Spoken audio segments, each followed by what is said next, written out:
Okay, this is weird. I have this UVC light that I wanted to test because the bulb was not working.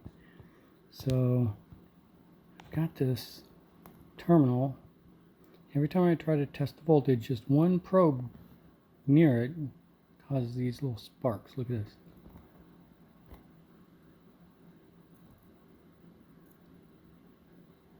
Doesn't matter. This one here is the negative probe, and if I use the positive probe for my meter, same thing.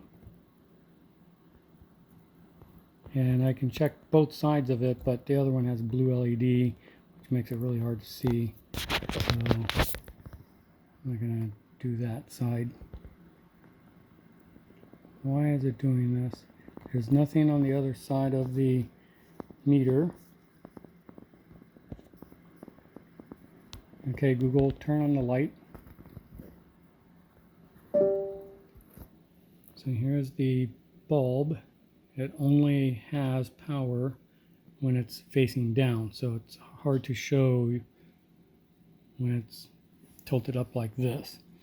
But I do have this connected to just a simple battery, 5-volt battery.